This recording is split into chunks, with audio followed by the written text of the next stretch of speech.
Yaani unasikia wanawake wanakwambia, mimi sipendi mwanaume mwongo, sipendi kudanganywa. Maana yake hapendi uongo. Sasa mbona tukiwaambia ukweli hamutaki kusikia ukweli? Maana mimi nimeuliza swali. Kama mimi nikikuweka ndani, ninakuofa huduma zote za muhimu. Hata kama umeajiriwa, bado utakuja kuniomba hela.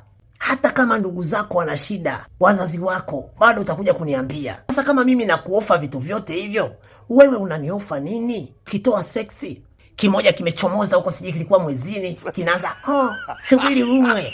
Kwa hiyo nyinyi ofa zenu ni mpaka sisi tuumwe. Alafu tukiwaambia ukweli mnasema tunawatukana. Mwanamke mwerevu anayo hizo tabia za 50-50, hawezi kubishana katika hili. Kama ni kazi za ndani naweza kufanya hata mwenyewe, au nikatafuta mtu akanifanyia nikampa hela.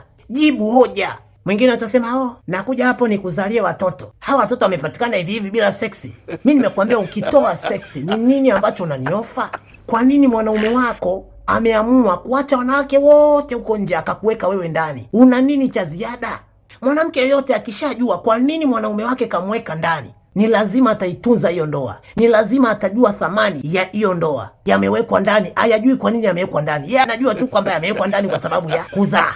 Ni wangapi wamezaa lakini hawaishi na wanaume? Na ni wangapi wamezalishwa lakini wanaishi na wanaume ambao hawajazaa nao? Watoto wanaishi kwa baba wa kambo. Na nimeuliza hili kwa sababu ya hawa wanawake wa siku hizi. Wanapenda ndoa kuliko maisha ya ndoa. Na mengine anaingia kwenye ndoa, yapate mtoto kwenye ndoa, kwamba nimezaa kwenye ndoa. Linatafuta heshima kwenye ndoa. Likishaipata tu, linaanza sasa mavisa, mazengo yapo ndani. Mwachane, litake kugawana mali. Kumbe lilikuwa kazini. Eti mpaka niumwe. Kwa hiyo ina maana nyinyi mnatuombeaga mabaya tu, mnatuombeaga tuumwe. Haya, na nikiumwa hiyo hela unalipa wewe?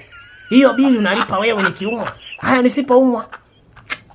Usiniangalie hivyo kwanza, mimi mnanitia hasira.